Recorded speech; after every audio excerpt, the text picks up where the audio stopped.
All right, so Bismillah ar-Rahman ar-Rahim and Assalamu alaikum wa rahmatullahi wa barakatuh to everyone. So inshallah, we're going to be continuing with our tafsir. So last time we left off at بل بدا لهم ما كانوا يخفون من قبل ولو ردوا لعادوا لما نهوا عنه وإنهم لكاذبون. بل بدا لهم, in other words, what appeared to them, basically all that they were concealing. And we talked about, was this what they were concealing in terms of sentiments, or is this what they were concealing in terms of their faith, and or is it what they were concealing in terms of the truth of what Allah subhanahu wa ta'ala had revealed? And we also talked about, was this referring to the disbelievers, or was this referring to the hypocrites? And then certainly, if this is referring to the hypocrites, it would basically have its context, and if it was referring to the disbelievers, it would have its context. But if it's referring to both, it would basically be more of an inclusive term right there. وَلَوْ رُدُّوا لَعَادُوا لِمَا نُهُوا عَنْهُ. And if they were to come back, they would return to what they were doing. In other words, we're speaking about that there's a type of a programming that if a person engages in within their behavior, within their life, that it's going to be continuous. In other words, when we're speaking about a lifestyle, that is going to determine how the consequence, how the end result is going to basically become, and certainly what choices you make in the beginning would basically determine how the person's ending would be. Whether we're speaking about a near ending slash in dunya, basically near death, or whether we're speaking about in the hereafter, that's basically all going to be determined based on the choices that a person would make in their life. So whether we're speaking about a choice in faith, or a choice in behavior and action, or whether it's a choice of connecting the dynamic of faith and behavior. And وَقَالُوا إِنْ هِيَ إِلَّا حَيَاتُنَا الدُّنْيَا وَمَا نَحْنُ بِمَبْعُوثِينَ. And this is actually that word that's connected to this one. So what does it say? And they said that their life is nothing but mere dunya. Dunya is the lowest life. But when you talk about hayatuna dunya, did they necessarily believe that this life is basically like the lowest end and therefore there's something higher? Or is it that they were saying the hayatuna dunya, meaning the life that we're currently living in, وَمَا نَحْنُ بِمَبْعُوثِينَ, and they had denied, and they said, we're never going to be resurrected.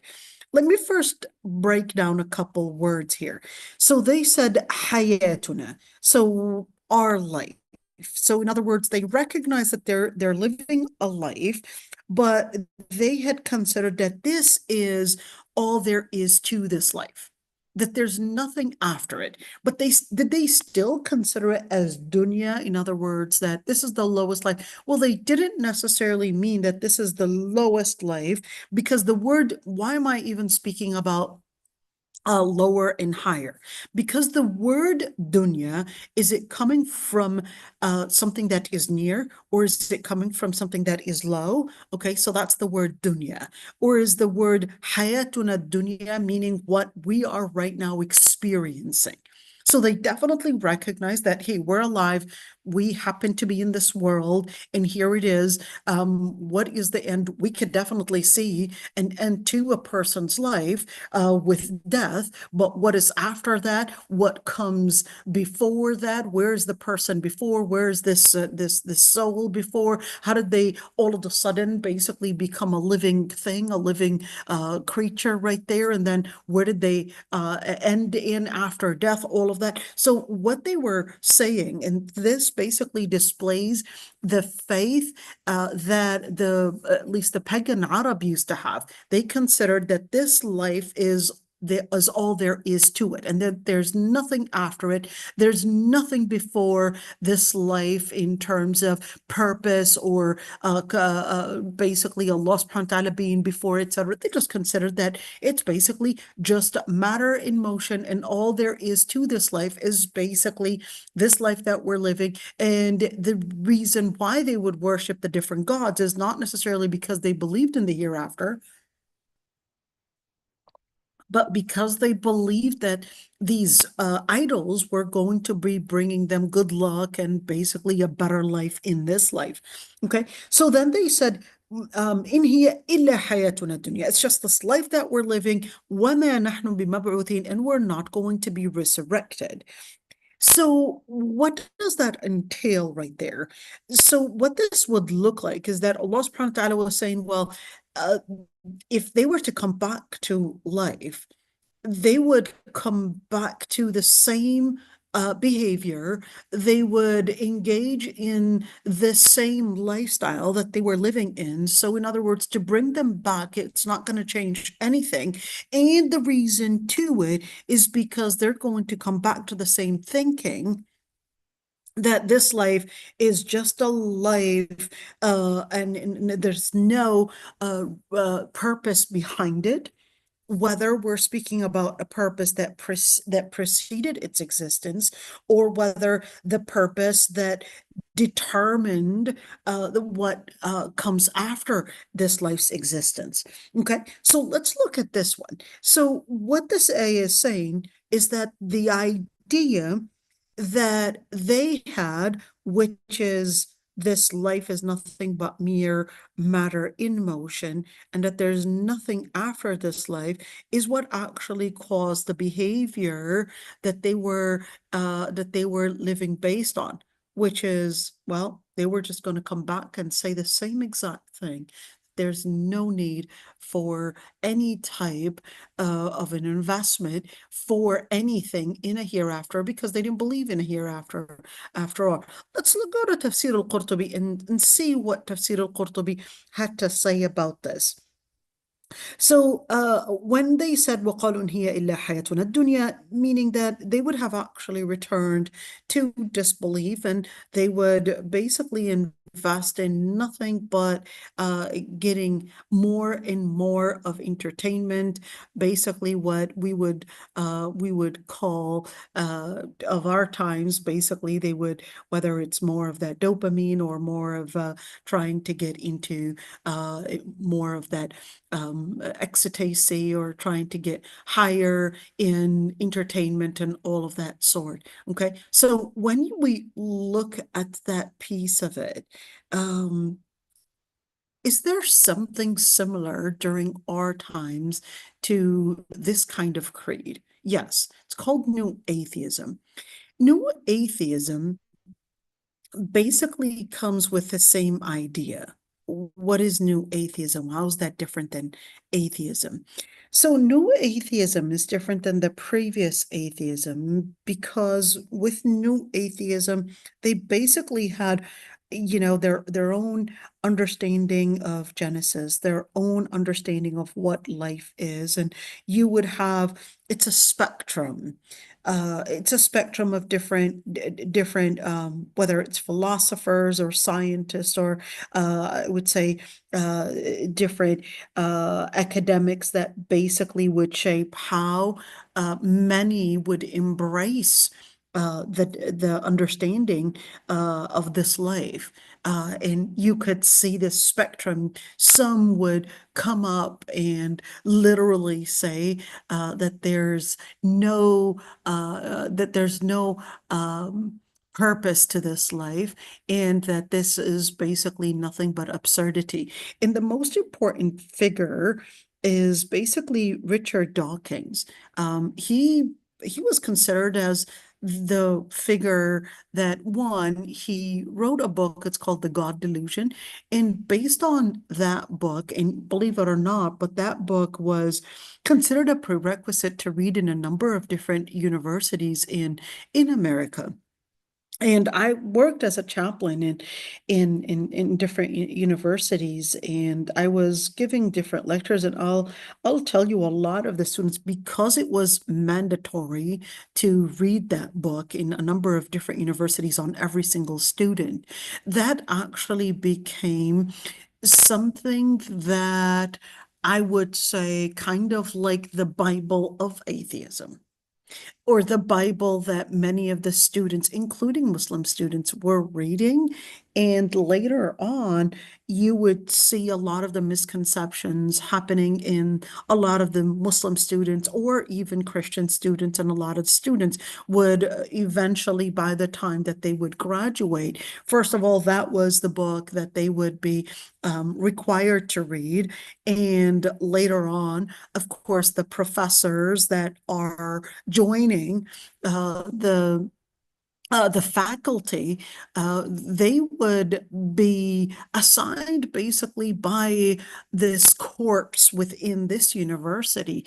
And what the students don't recognize is that there's a whole predetermined, let's say, policy or ideas or an administrative body that determines what and who joins the faculty, and who joins the administration, and who joins this university. And then it becomes, well, there's a certain group that accepts the who basically is an academic, and who basically is going to be joining this team to set a certain agenda. And what the students don't recognize, they come into the university and they don't recognize that there is a whole team that is working behind the scenes and behind these curtains. All they would see is that here it is, this is University of Minnesota, this is this university, that XYZ, for example, and they don't recognize what's actually working behind these curtains, and who's actually determined, and who determines who's actually an academic to be approved as an academic to join the faculty, who is the professor to be considered as part of the team, etc., all of that. And then the students, they come in, and certainly, they're trying to work on getting, I guess, their degree, their credits, and the college credits are going really fast, and they don't really have time to question a lot of what the university is laying out, and what the professors are basically teaching them at the university, etc. But and at the same time, they don't want to lose these credits, so they get into this, I would say, this type of a, I would say, a rushing, crushing, I would say, rushing and a crushing pressure that the university would get the students in.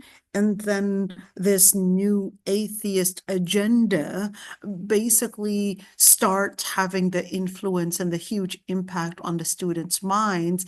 And then we would get students that would lose their faith by the time they just completed their undergrad. And you would have others that are confused about, well, what to believe in terms of faith and all of that. Now, just looking at new atheism basically comes with a number of different groups. So you have some in the new atheist group would basically consider that all faiths are nothing but made by people, and that it's all a lie, and that this life is nothing but matter in motion, and that whether it's human beings or whether it's the living things, it's nothing but matter in motion. And the implication of this faith is that there's really no meaning to justice, no meaning to morality, and that it's just basically a good reason to lay out certain morals, but not necessarily as something that you really have to abide by, because life is nothing but an absurd thing, and it's nothing but matter and motion. And certainly, when you look at this philosophy, that leads us to the second philosophy of new atheists. So, not all new atheists would necessarily embrace the same type of atheism. You got the second new atheists, I would call them the traditional ones. They don't really understand what new atheism means. They just believe that life is matter in motion, religions are all fake, etc.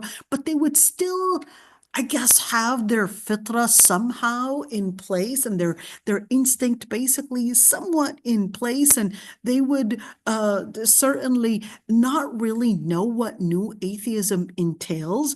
So they still have some of their fitra there, and they would believe that no, being good is actually moral, and that you have to be a person of morality. You gotta be a person that is giving good, a person, yes, they'll believe that, all religions are man-made, all religions are fake, and all of that. So, but at the same time, they'll just do somewhat of respecting others, and somehow believe in universalism. So it becomes this atheism in a disguise of spirituality. So they'll basically do some um, uh, I would say, importing different religious, spiritual practices from different religions, and specifically Eastern religions, a little bit of Hinduism from there, and a little bit of shamanism, and a little bit of Buddhism, and some yoga right there, and blah, blah, blah, all these different things, and then put them all together to create some let's say, energy within, in order to fill the vacuum within their spirituality. So they'll create a new practice for this atheist religion that they basically practice, and don't want to necessarily embrace new atheism entirely. So they would use their own personal selection of how they would import some spiritual practices from other faiths. And this is more found in women, than in men. Men, I would say, they tend to be more pragmatic, but women tend to be more on that spiritual end of new atheism. Not always, but I'm just saying, I found that, as this is, yes, definitely anecdotal. I found that something that is very common, that you would find that women, when they embrace new atheism, they still cannot fully embrace new atheism in the pragmatic practice. So they would take in some spirituality, and they love that, and then they would give it a new narrative. This new narrative is that you are basically trying to embrace everyone, and then it becomes into this new set of ideology that is becoming very famous: universalism. So what is universalism? Universalism basically believing that all religions are really fake, so God is nothing but a myth, and that you would just consider that God exists within people's hearts and not necessarily a reality. In other words, it's atheism in disguise, because it considers that God doesn't exist but exists in people's hearts. In other words, it's nothing but a figurative thing, and not a reality. And then, of course, to be inclusive to all religions, you would just consider that spirituality is nothing but each and every single person having their own experience of what would actually make a way to practice spirituality. It's just a personal choice. Whatever that works with you, you would basically use it to help you get to your spirit spirit, and not necessarily to an external spirit, but to an inside spirit. And therefore, you would use different practices that you would probably maybe adopt from yoga, from the ideas of energy, from the ideas of other faiths, and just adopt that and see what works for you. And that actually is found in a lot of the younger generation, and they would engage in these types of practices where, yes, it's using religion as an experiment and considering this experiment and not necessarily studying the faith and religion and the creed from within. And they would use this experiment as the method to determine whether this faith is right or wrong. But here's one thing. They would then hit type 3 atheism, which basically considers that no, there is, which is agnosticism, okay, considers that no, there is a God, but then our relationship with God is not of something that we could or we should necessarily look into, because well, all we could see is that there's this world, whether there is a God or there isn't a God is not an issue, but we'll just at least recognize that this world is nothing but just a mere absurdity, and that you would just be selective. So that takes us into the third type of atheism, which basically lives a type of a culture which is called postmodernism. The type of culture of postmodernism, it basically replaces thinking of rational reasons to understand the world, instead of using rational reasons and instead of understanding the world in a rational way, in replacing rational things to emotional things. So instead of thinking about, well, what actually makes a way to understand the world, in other words, using science or using text and studying all of that, we'll just talk about our own emotions.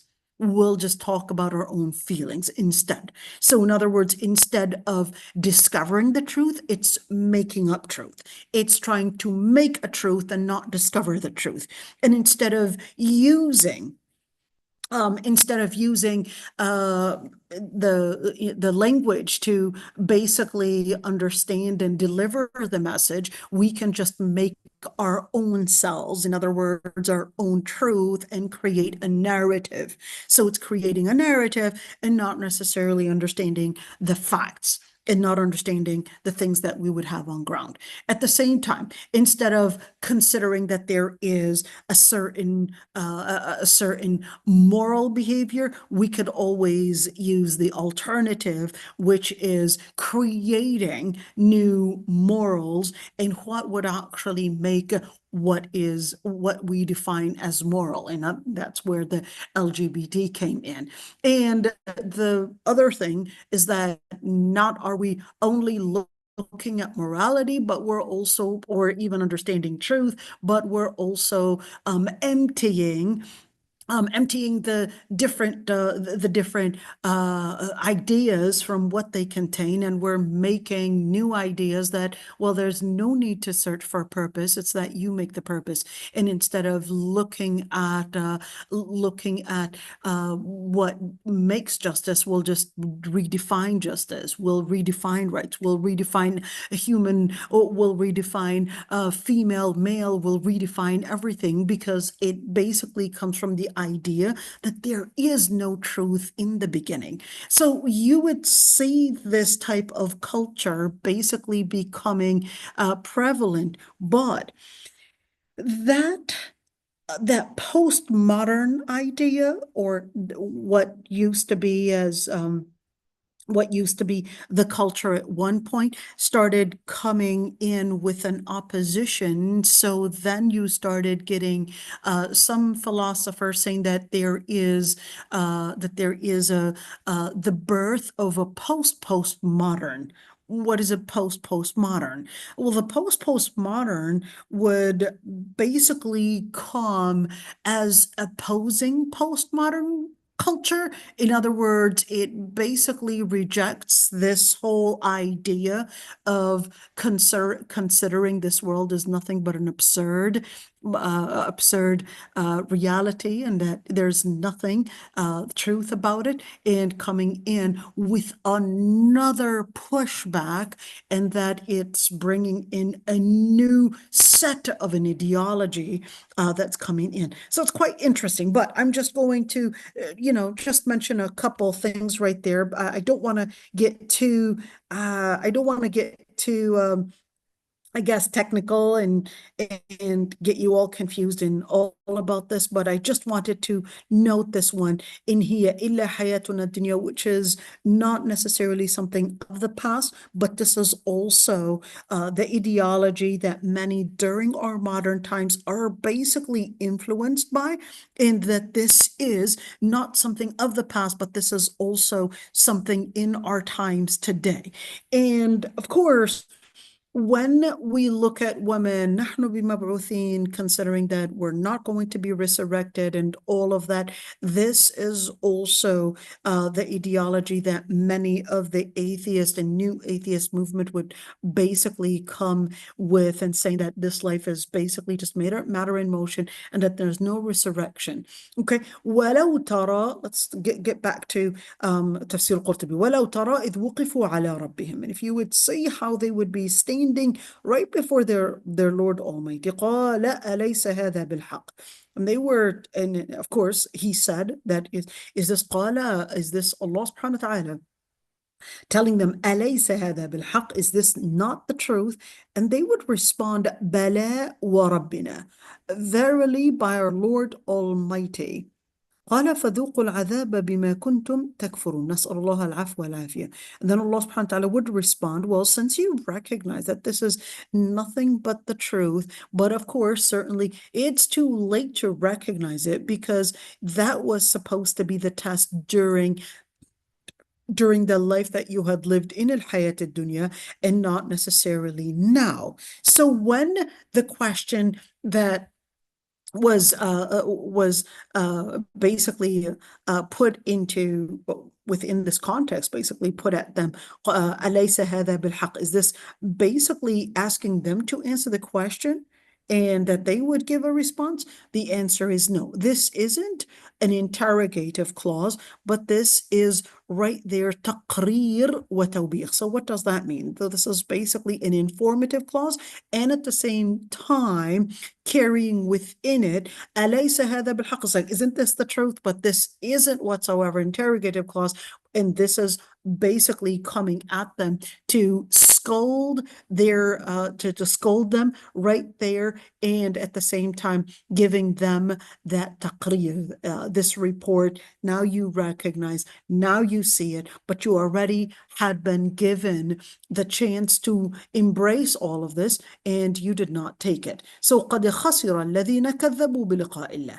And eventually, of course, they had lost, and we talked about the loss because the word al-khusran is basically speaking about it from a transactional standpoint, a trade-off, basically. In other words, you had a certain potential, you had that opportunity, but then you did not use that opportunity and basically chose كذبوا بلقاء الله. They basically denied in meeting Allah subhanahu wa ta'ala, meaning the day of accountability. And we talked about this in certain detail. So we're going to just jump with this one and go to basically this ayah, وَمَا الْحَيَاةُ الدُّنْيَا إِلَّا لَعِبٌ وَلَهْوٌ. And that this life, now this is right there, وَمَا الْحَيَاةُ الدُّنْيا إِلَّا لَعِبٌ وَلَهْوٌ, and وَلَلدَّارُ الْآخِرَةُ خَيْرٌ لِلَّذِينَ يَتَّقُونَ أَفَلَا تَعْقِلُونَ. Let's look at this one. وَمَا الْحَيَاةُ الدُّنْيَا إِلَّا لَعِبٌ وَلَهْوٌ. What does that mean? So al-hayat ad-dunya, and of course, al-hayat ad-dunya was repeated a couple times. So let's look at right here. We look at wama al-hayat ad-dunya, and before that, they said hayatuna ad-dunya. So is this basically, so in the sentence, our hayat ad-dunya, and here it's basically using the same choice of words, al-hayat ad-dunya. So when the Quran basically said وَمَا الْحَيَاةُ الدُّنْيَا, and that this life that they are living in, and even when of course it basically had quoted what they were saying, it was calling it al-hayat ad-dunya, so it was quoting their choice of words, and Allah subhanahu wa ta'ala was using the same choice of word that they had used, but there's no problem with that because it is referring to what they would recognize as the life that they are living, regardless of how they would classify it. It's basically talking to them with what they understood about this life, which is the life that you are living right now. Okay. And this life that you recognize exists. إِلَّا لَعِبٌ وَلَهُ. The word لعب, is this talking about a chronology? Or is this meaning a chronology? In other words, you start out in your early childhood, basically using play and as a way, whether it's to learn about this world or whether it's basically to entertain, or in when it's talking about lahu, is this talking about the second stage after using play as a way? And then lahu would basically use whatever methods on whatever lahu, meaning entertainment. In other words, living their life based on entertainment. Is this talking about a chronology? And in other words, its life starts out in a certain way, then basically develops in a different way? Or is this talking about life in general? Most of the time that is spent is either going to be in play or in entertainment. Is this talking about life in general? Is this talking about a certain chronology? So then al-Qurtubi answers the question. He says, well, this life, when the ayah said, وَمَا الْحَيَاةُ الدُّنْيَا إِلَّا لَعِبٌ وَلَهُ, so this exclusive word, إِلَّا, is to tell us that this isn't necessarily speaking of a chronology, but this is basically saying that that life, and most of the time spent by the majority, it doesn't have to be for everyone, because for a believer, they would engage in life differently. Now, this is important because for most people, they would live their life based off that mindset, that life is about play and finding entertainment. Yet, for a believer, they would live with the mindset that is completely different, that they would live the mindset, وَلَدَّارُ الْآخِرَةِ خَيْرٌ, that the hereafter is basically better, and therefore, for al-muttaqi, they would consider that there is something that I should invest in, which is the hereafter, and therefore, I would use the potentials that I am given in this life. I would use it to invest in something better than la'ib and lahu, than play and entertainment, and that would be a person that is living in taqwa. That is a person that is living in taqwa. Well, what is a person that is living in taqwa, and what does it have to do with this? So when we say a person that is living taqwa, there's no way that you could live taqwa if you're actually living in fear, in entertainment, because that contradicts one another.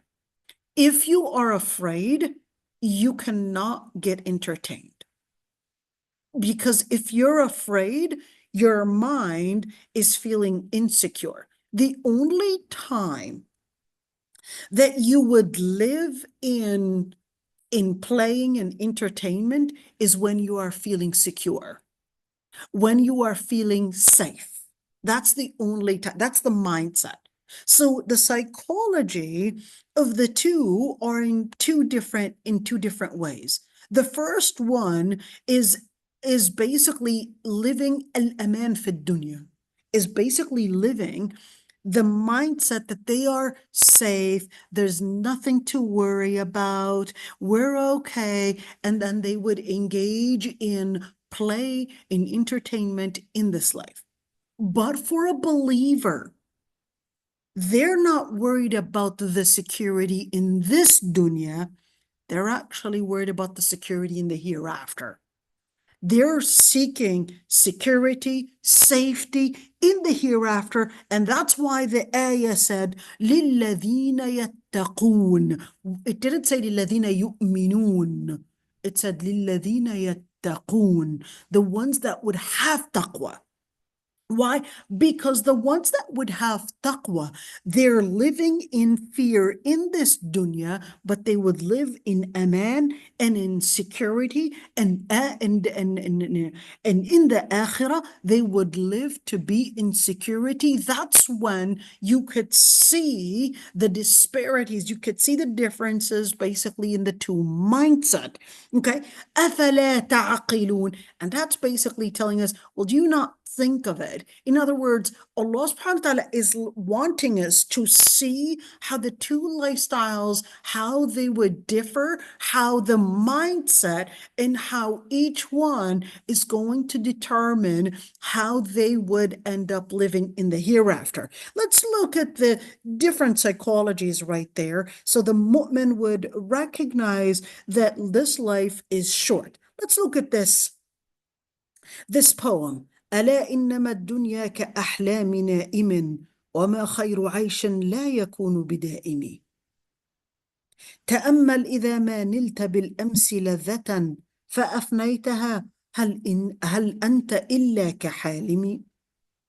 He said, ألا إنما الدنيا كأحلام نائم. Life is just like a dream. وما خير عيش لا يكون بدائم. And there's no good in anything in life if it wasn't going to be permanent. In other words, if it's not going to be forever, then why experience and think of it as something to enjoy? And look at whatever you had yesterday and all the joy that you had yesterday, and now it's gone. Was it nothing but like a dream?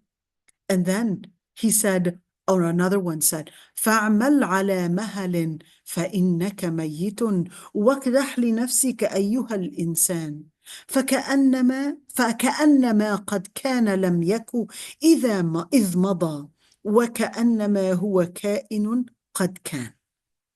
So invest على مهل فإنك ميت. Invest. And على مهل, it's like you take it easy and invest because you're eventually going to be finding death. And وَاكْدَحْ لِنَفْسِكَ أَيُّهَا الْإِنسَانِ. And for human beings, you're going to invest and going to put in a lot of energy as a human being, but recognize that all the different things that you had invested yesterday, as if it was not even there, and everything, وَكَأَنَّمَا هُوَ كَائِنٌ قَدْ كَانَ, and everything that, as if everything that was going to was eventually going to happen, basically is going to happen, but you would have to invest in what is actually worth. Let's look at this one. So what is that supposed to be meaning? What was al-Qurtubi trying to say? Well, Qurtubi was trying to say that when people would invest in life, in la'ib or joy, entertainment, all of that, it becomes nothing but like a dream. It becomes nothing like but something that you didn't even put any energy in it. It becomes wasted energy. But the only thing that is not wasted energy is basically the energy that one would invest in dar al-akhirah. That's the only non-wasted energy. Other than that, it's wasted energy and it becomes nothing but la'ib and lahu, nothing but mere play or entertainment, and therefore not getting the person to what they were created for before that. And basically, this life is coming into getting them not to the goal that they were created for. Let's see, لعب and lahu. So if we were to say لعب, play, lahu, entertainment, what does that actually mean? Some scholars actually said it's باطل وغرور. What is باطل? باطل means that it is not coming from a standpoint of truth, but it's a lie. It's a mirage. باطل, that it's not getting you to the destination that you were intended to go to. So al-batil is the opposite of sahih, is the opposite of something that is right, something that is genuine. Okay. So if you say this life is batil, in other words, if a person is living this life in an energy that they would invest and it's not getting them to the destination that they were supposed to go and find, that they're basically wasting not only their energy, but they're also living in absurdity. They're living in absurdity. That's what batil means. الغرور. الغرور is arrogance. So how is batil different than arrogance or absurdity and arrogance?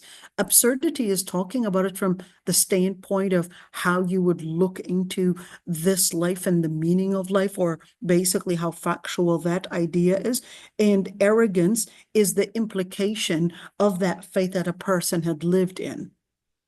So in other words, arrogance is the implication on in the dynamic of how they would live around themselves and around the society that surrounds them. And they would live in ghurur, not recognizing the reality of their own selves. So la'ib and lahu. Illahu basically comes in with entertainment and feeding the ana. What is the ana? Feeding the ego. It's all about illahu, to feed the ego, and to feed the ego is basically that area of wanting to feed some form of feeling pleasure. Whether it's the pleasure, so now we're trying to understand the psychology of those that are living in dunya. What gets them away from Allah subhanahu wa ta'ala? That's what we're trying to understand. Why is that even important? Because if you don't recognize kufr and the parameters of kufr, you won't be capable of understanding iman. Same thing. If you don't recognize the psychology of sin and how it feeds a person's ego and how it feeds a person's feelings, you won't be capable of recognizing the psychology of iman and how it feeds a person's rest, comfort, and how it brings a completely different psychology of peace. There's no way. You can see in the ayat, it basically gives us those different psychologies and basically brings in a type of a contrast. Allah subhanahu wa ta'ala tells you, this is the psychology of a mu'min, and this is the psychology of a kafir. This is a psychology of a sinner, and this is a psychology of a person that is practicing faith. These are the two psychologies, and you got to choose one. But that's not necessarily just an issue of you got to choose it, but that's also telling us how to recognize the disparities and the differences between the two in order to help the believer recognize the different ways that sometimes a believer may get into the slippery slope and without them recognizing. So looking into understanding these two psychologies is basically helping the believer stay steadfast to figure out what choices they make and to stay steadfast and to also keep away from those slippery slopes. So when you look at al-batil and you look at al-ghurur, what is it taking us into?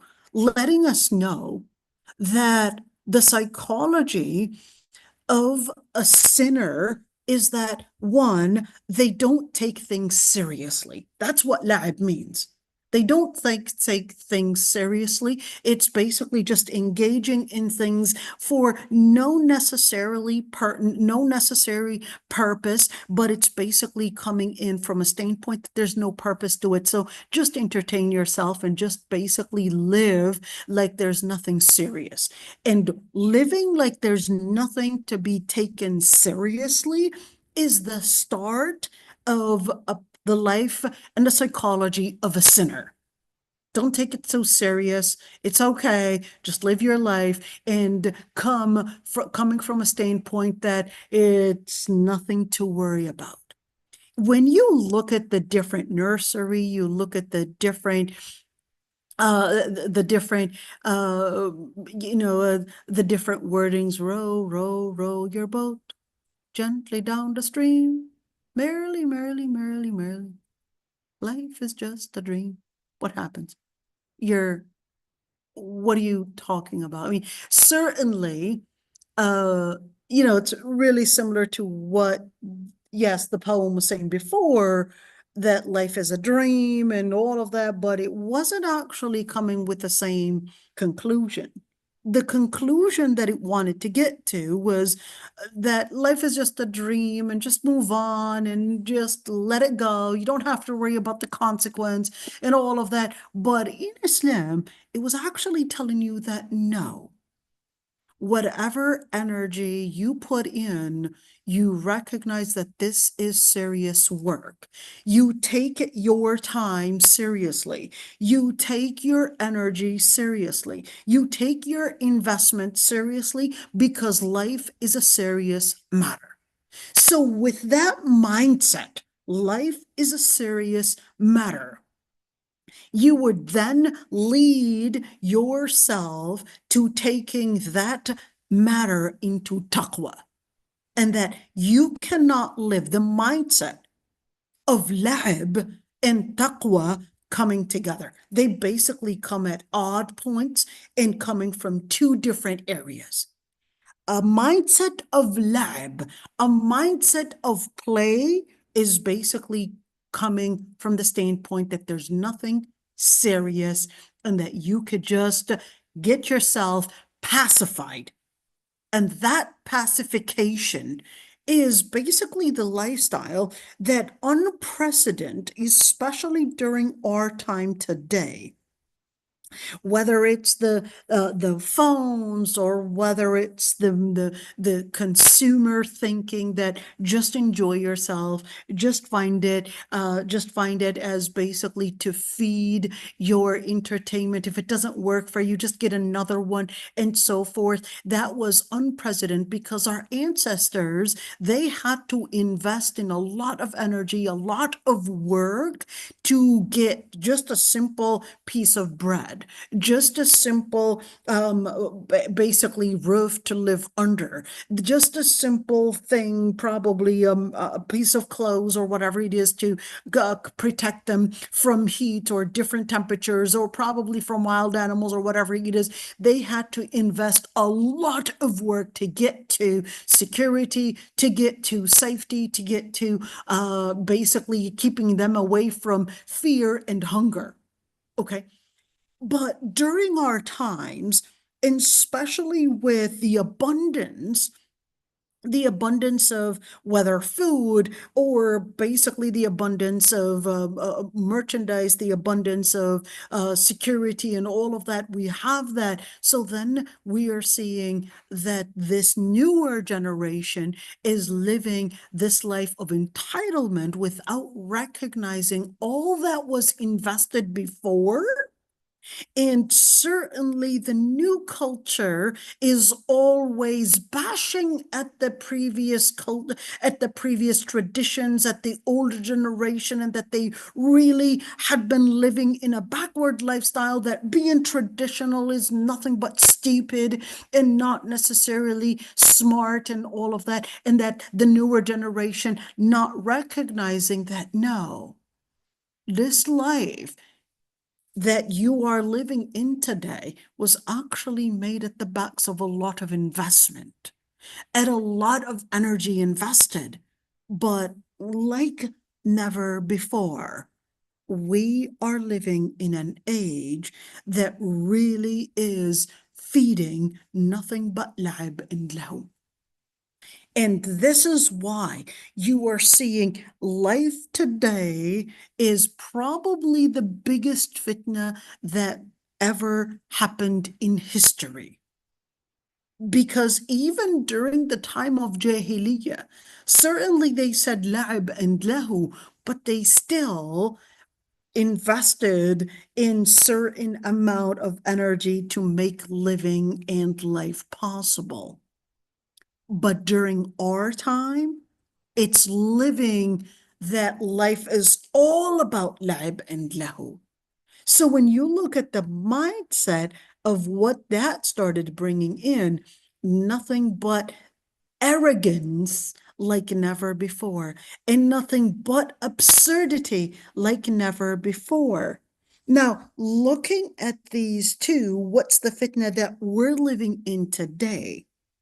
One, a life where it's lack of seriousness, a life where it's all about searching for entertainment, whether it's funny jokes or whether it's those videos that are pranks and videos that are just for entertainment and etc. And if you were to be serious, you're basically being accused of being too extreme, boring, being too traditional.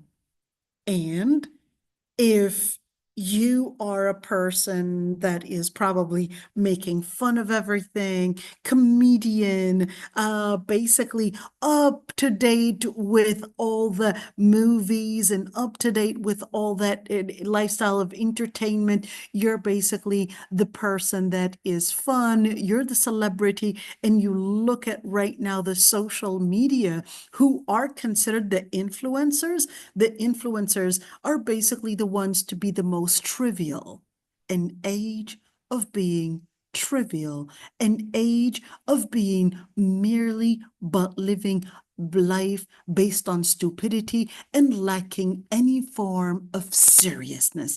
This is the age of postmodernism. This is the age of emptying life from all the meanings of looking for rational things, looking for religious things, or emptying it from facts, emptying it from the truth, and living life based on nothing but empty of meaning.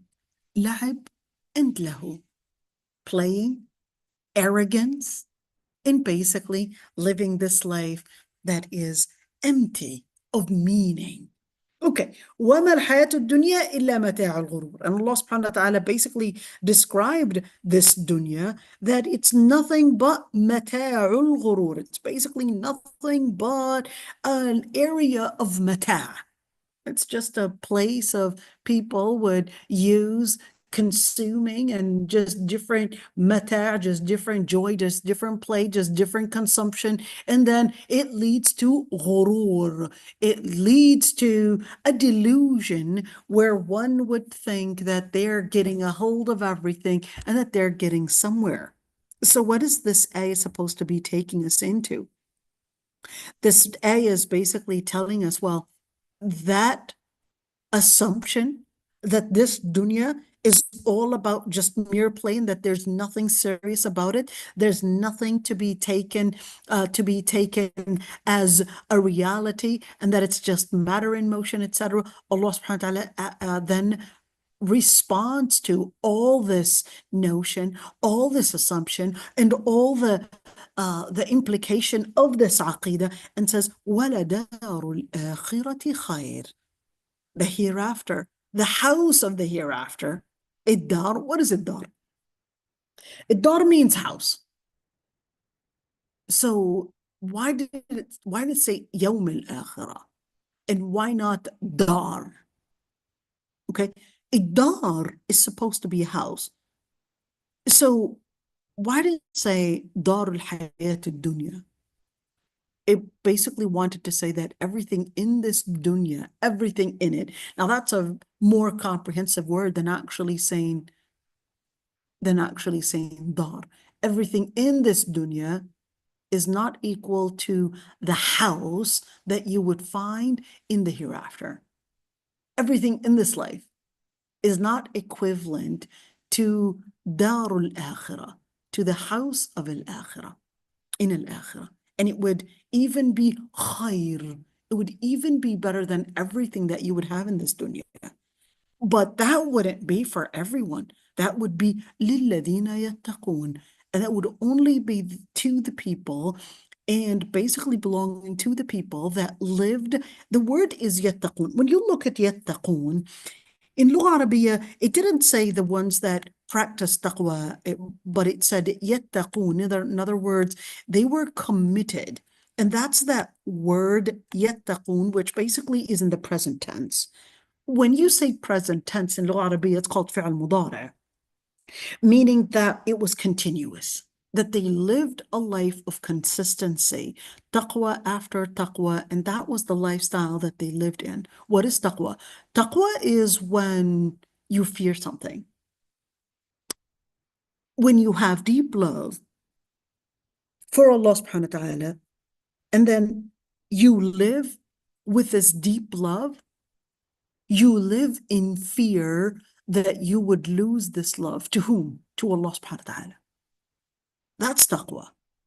So it would be a person that is embracing the seriousness of this life and taking it as a serious matter that they would live their life based off of throughout their life, and they're living it in consistency because they want to get to the hereafter. In what hereafter? We're speaking about just one house, and the hereafter is better than all of this. أَفَلَا تَعْقِلُونَ. Why أَفَلَا تَعْقِلُونَ? Because Allah subhanahu wa ta'ala is saying, well, I just want you to think about this hereafter, and think about the different patterns that you would see in this life. Okay, let's continue right there. اللعب, and القرطبي wanted to get into اللعب and went to basically describe, well, what does it mean that لعب, and the word لعب, is this talking about everything that a person would engage in that basically is not with a purpose, whether it's a person just eating for no purpose but just to enjoy the food, or whether it's talking with no purpose just to basically chat and just have some entertainment, or whether it's watching videos, reels, and whatever it is, and shorts for no necessarily fixed purpose or having a purpose, but to enjoy that moment. So here Al-Qurtubi says, كل ما شغلك فقد ألهاك.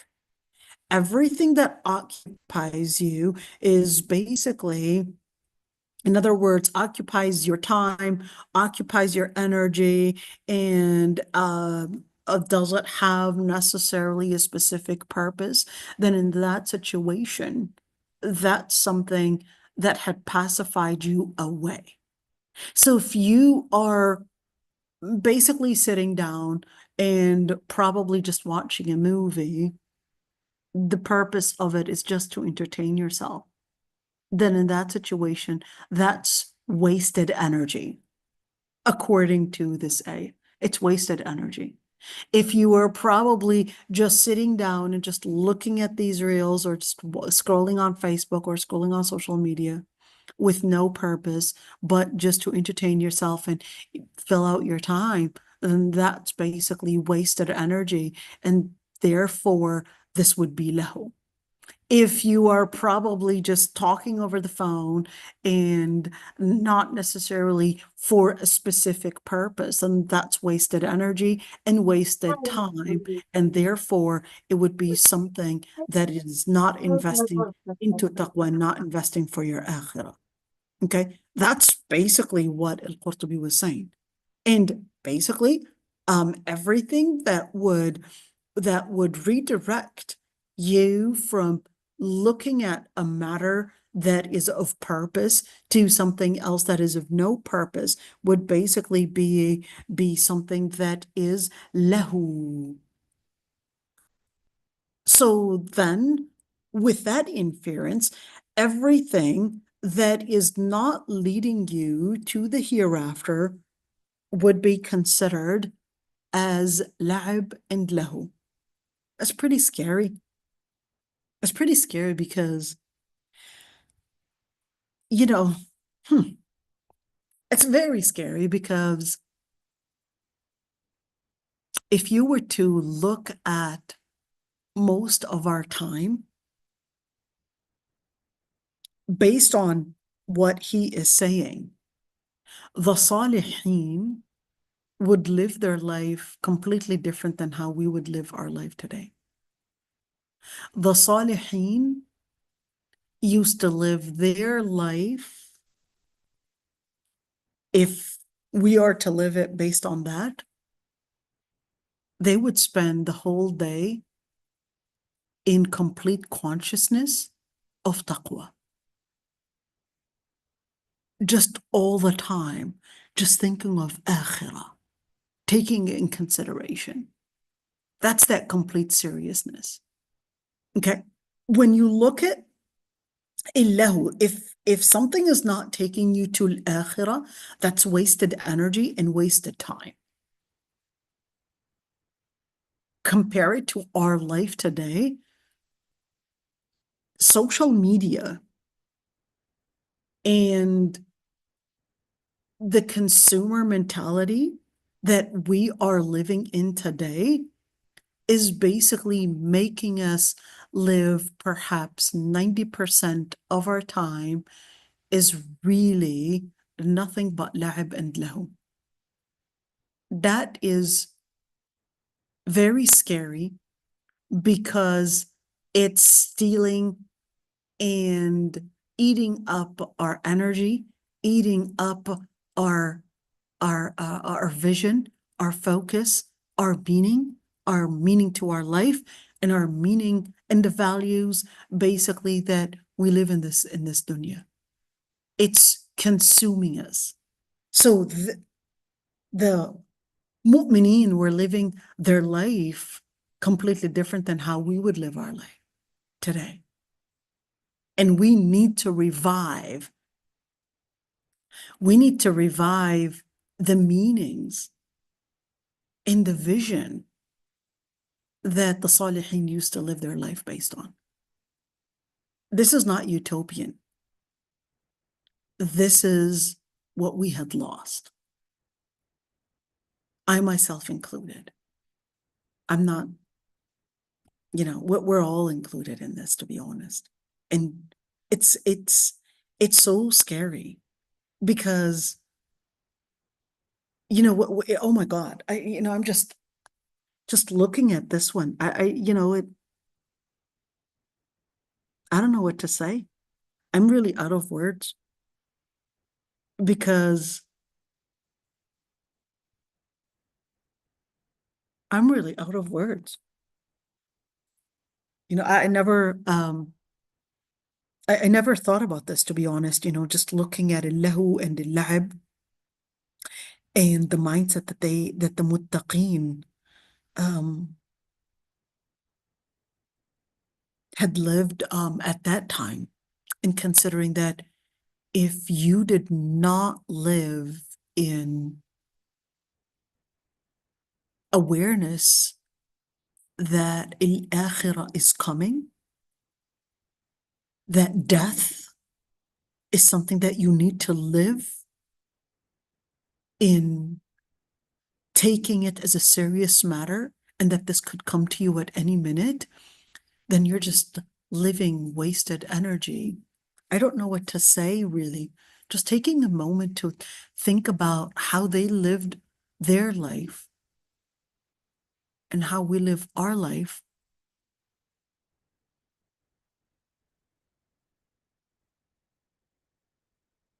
Our life, a lot of it is just spent in la'ib and lahu without us realizing, based on how al-Qurtubi was defining la'ib and lahu. May Allah subhanahu wa ta'ala, Ya Rabbi, give us the ability to live it-taqwa, to live in taking dar al-akhirah in consideration. And may Allah subhanahu wa ta'ala revive our deen to make us strong in living the consistency of taqwa. And may Allah subhanahu wa ta'ala give us the ability to overcome our drives of la'ib and lahu. And may Allah subhanahu wa ta'ala give us the ability to live as the muttaqeen before us had lived based off of. Allahumma ameen. Allahumma ameen. Let's see Ali ibn Abi Talib, he said, الدنيا دار الصدق لمن صدقها. He said, this life is actually a life of truth for those that would live embracing the truth of it. In other words, this dunya is not necessarily evil, but it's basically something that you could invest in good. And he said, it's daru najah liman fahima anha. And it would be a life of security. It would be a life of najah, meaning a life of survival, if only a person would understand it. وَدَارُ غِنًى لِمَنْ تَزَوَّدَ مِنْهَا. It'd be a life of enrichment, a life of provision, if only the person would work to invest in it. Let's see this one. It's quite interesting, because we would usually live in wanting to say that this dunya is nothing but mere evil. And here's Ali ibn Abi Talib telling me that no, it's not actually evil, but it depends on how you look into this dunya. What does that mean? In other words, Ali ibn Abi Talib was telling us that it's all about how you would see the different forces that surround you and how you would use it. Let's see this poem that al-Qurtubi wanted to say. لا تتبع الدنيا وأيامها ذما وإن دارت بك الدائرة من شرف الدنيا ومن فضلها أن بها تستدرك الآخرة. He said, do not follow, and do not, in other words, consecutively or continue to speak about the days of this life and speak about it with criticism, even if life basically just surrounds you with all the different calamities. For it is an honor for this life, and from basically the endorsement of it, is that that's the way to reach the hereafter. So what is that supposed to mean? That this dunya is not necessarily to be criticized just because of dunya. It's all about how you use this dunya, whether it's using the resources, whether it's using time, or whether it's using energy. Resources, time, and energy. So if we're talking about resources, we're speaking about money, we're speaking about the different things that you would basically get in resources, and time. Well, that's basically your own life and energy. What are you investing in to make these time and resources basically put together? How are you using it? So that's going to determine whether dunya is actually good for you or whether it's going to be a wasted thing. In other words, basically a curse on you. So dunya in itself is not an evil thing. It's how you use the time, the resources, and the energy that's going to determine whether it was a good investment or whether it's going to be a good thing for you or not. Let's see. So but doesn't that contradict what the Prophet ﷺ had said? What did he say? الدنيا ملعونة ملعون ما فيها إلا ما كان فيها من ذكر الله أو أدى إلى ذكر الله والعالم والمتعلم شريكان في الأجر وسائر الناس همج لا خير فيه. Let's go to number 3 first before we talk about this. So let's see. Number 3 basically takes me the footnote right there. Let's look at the footnote. This is Abu Umar ibn Abd al-Barr. Okay, who's Abu Umar ibn Abd al-Barr again? So it's basically a Maliki scholar, okay, a very important Maliki scholar who was called Hafid al-Maghribi. He narrated a hadith of Abu Sa'id al-Khudri, who's basically a Sahabi, that the Prophet ﷺ said, this life is cursed and everything in it is cursed, except what was actually coming from the remembrance of the Lord Almighty, or it led to remembering the Lord Almighty. The scholar and the person that is seeking knowledge are basically getting, in other words, they're basically partners in getting the reward. And the rest of the people are nothing but mere mobs, and basically there's no good in them. Wait a minute. So what does that actually mean? First of all, before we look at what that actually means, let's look at number 3. Go to the footnote number 3 and see what he says. جامع بيان العلم.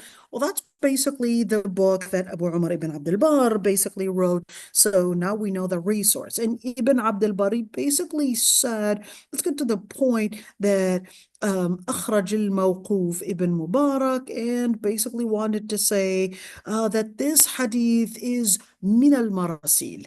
So what does that mean? It's not necessarily fully authentic because number 1 is that it's one of the classifications of a poor hadith. Okay.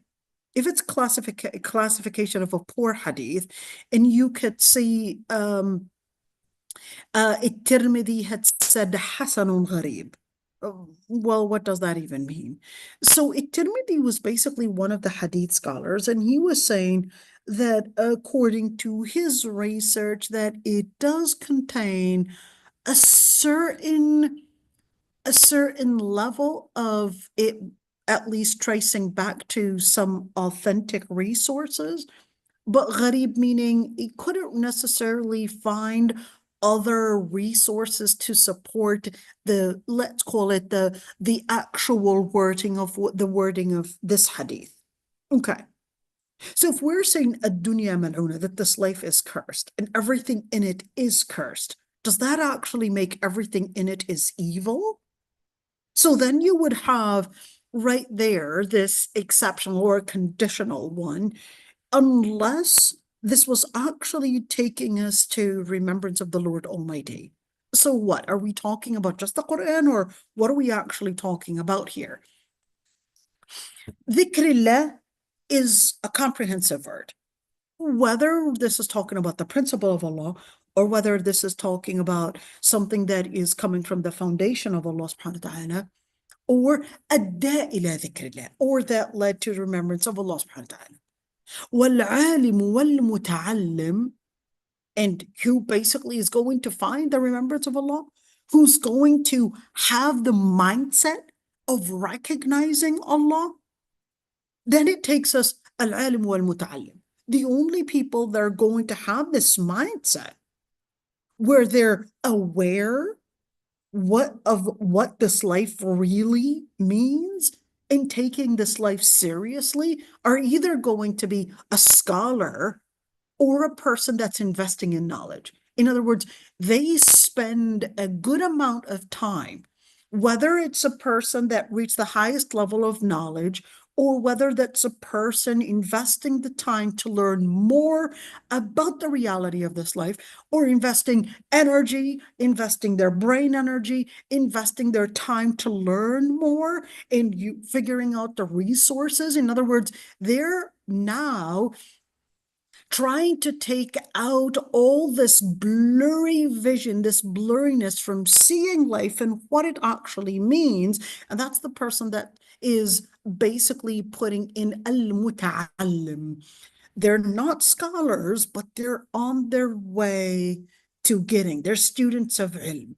Those would be the only ones to see the reality of what this life means. In other words, in order to not get sucked in a life of la'ib and lahu, a life of entertainment and a life of play, are the only one, they're the people that are the only ones to not get sucked in is al-alim and al-muta'allim, is a person of knowledge or a person that is acquiring ilm. And that's why the Prophet ﷺ said, "Sharikani fil ajr," and they would be partners in the reward. Why would they be partners? But the one that actually reached the highest level of ilm, they're already in complete knowledge. Well, not necessarily complete yet, because there's no way that you can get this level of complete knowledge. You're always going to be at a certain point needing more ilm and basically ignorant, because Allah subhanahu wa ta'ala says, وَمَا أُوتِيتُم مِّنَ الْعِلْمِ إِلَّا قَلِيلًا. And all the ilm that you would get is basically considered as very minimal and very small. Okay. But he said, "Sharikani fil ajr," meaning that the process, we're speaking about the process while the person is acquiring it, while the person is engaging in continuously living the product of recognizing the life that they are living in is a matter of serious matter, is a matter that you would have to invest the resources, the energy, and basically the time, and that you invest it for the akhirah, that they would be sharikani fil ajr, that they would be the ones to be partners in getting the reward. سائر الناس, all the other people, همج لا خير فيه. What is الهمج? الهمج basically means mobs. In other words, they're just like animals. They're just living a life of absurdity, a life of meaningless, meaningless destinations.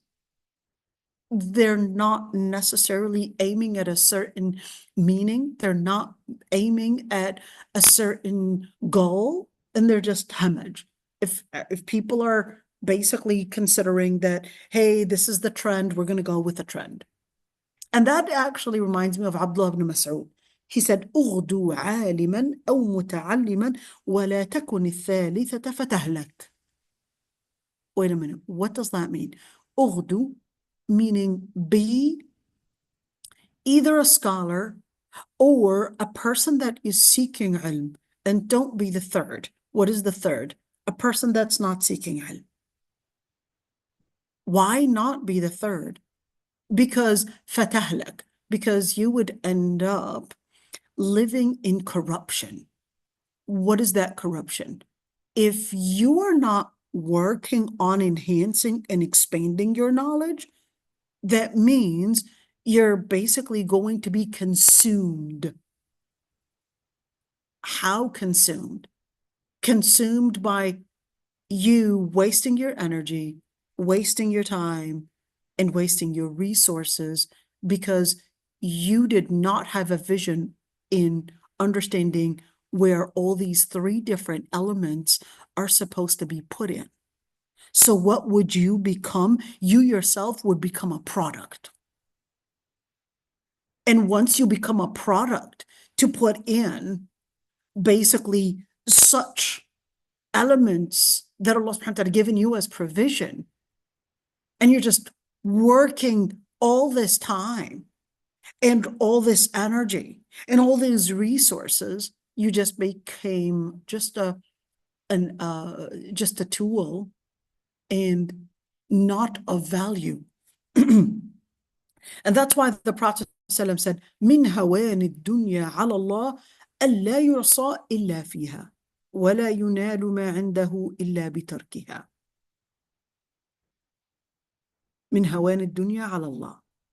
So basically, Allah subhanahu wa ta'ala, of course, gave people the ability to live life, but people could either use it for sin but at the same time, in order to get to what that had kept for you, there's only one way to get through this dunya.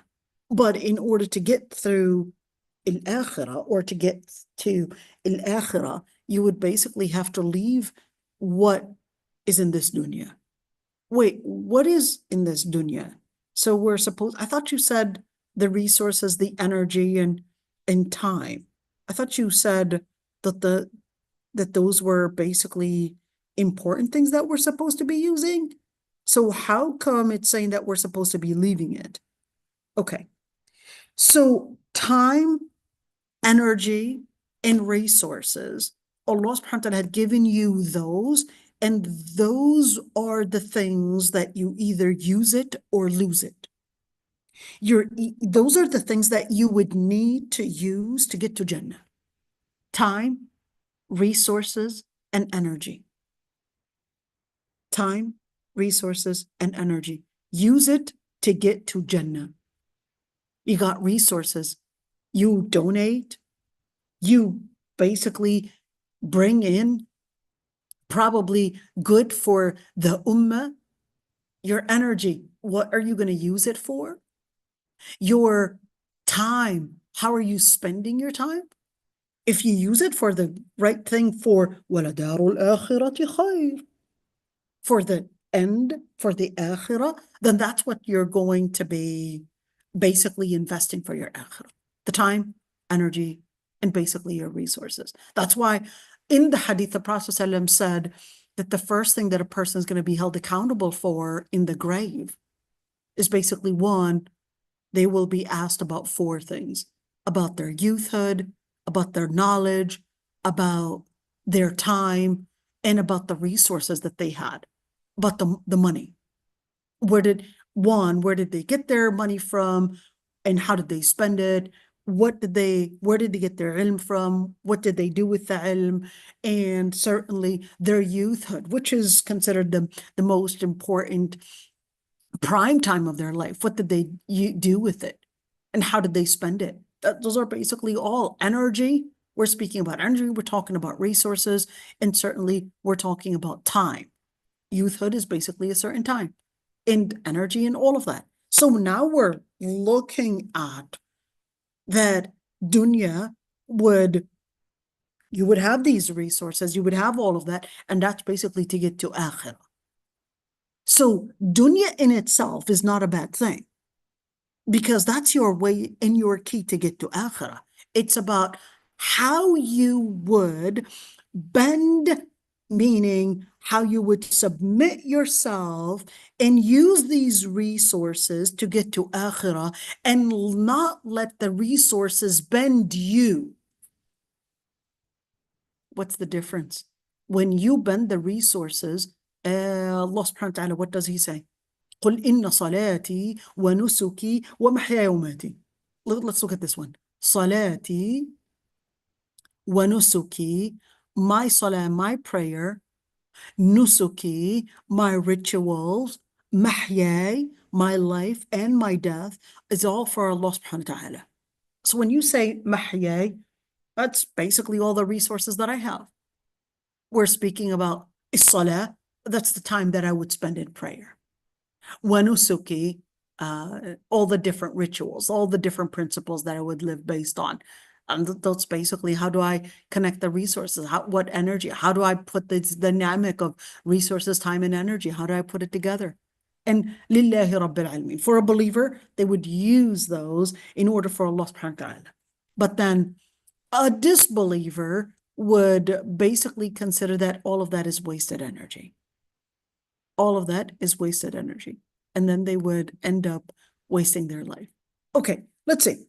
روى الترمذي لو كانت قال رسول الله صلى الله عليه وسلم لو كانت الدنيا تعدل عند الله جناح بعوضة ما سقى كافرا منها شربة ماء. If this dunya was equivalent to a wing of a mosquito. In other words, if the dunya was with the resources and everything there, if it was equivalent to the wing of a mosquito, you would not have seen a disbeliever get not even a sip of water. What does that mean?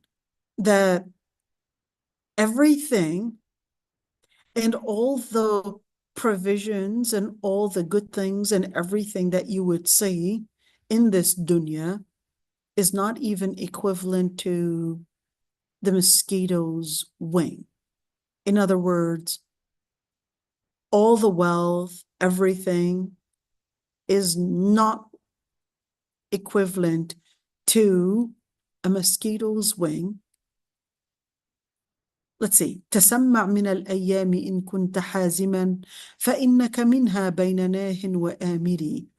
إذا أبقت الدنيا على المرء دينه فما فات من شيء فليس بضائر ولن تعدل الدنيا جناح بعوضة ولا وزن زف من جناح لطائر فما رضي الدنيا ثوابا لمؤمن ولا رضي الدنيا جزاء لكافر. تسمع. In other words, just listen to the dunya if you were really serious about it, for you are nothing but probably giving an order or probably preventing something. In other words, you're basically thinking that you're in authority, but the truth of the matter, if this life had remained, in other words, if everything is gone and only one thing that is left in this life about you, that is your faith, then all the different things that basically had gone, it doesn't really matter. For this life is not equivalent, not even to a mosquito's wing, and not even the weight of the wings of even any bird. So فما رضي الدنيا ثوابا لمؤمن ولا رضي الدنيا جزاء لكافر. And certainly what is more important in this life is basically to get the reward for a believer. And certainly, we're looking at this dunya for al-kafir, they're not going to necessarily be content for al-kafir, because when they don't recognize what this life is all about, then they're going to be living in complete anxiety, because they're just living, believing that this life is all about entertainment and that they're supposed to be finding a level of peace. And that's one thing, is that what you are seeing today is many thinking that what they're supposed to be finding in this life is a certain level of stability. Meaning they're running after a mirage, because this life doesn't contain stability. This is a life of test. Instability is only in the hereafter. So they would be running after a mirage.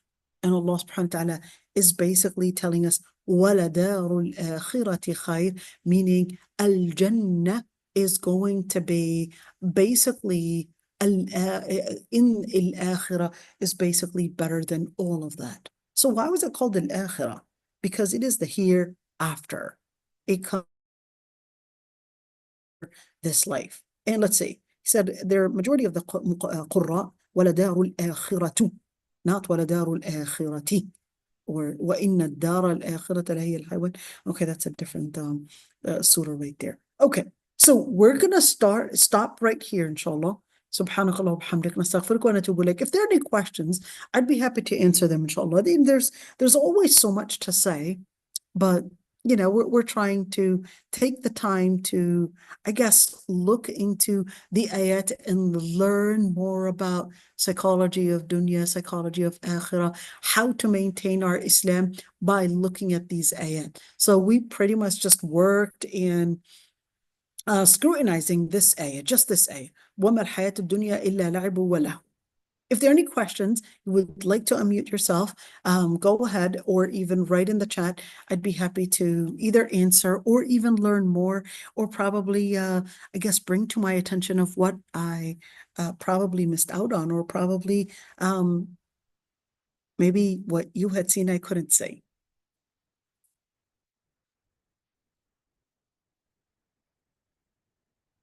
Anybody would like to? Okay, I'll stop and pause the recording. And for those that don't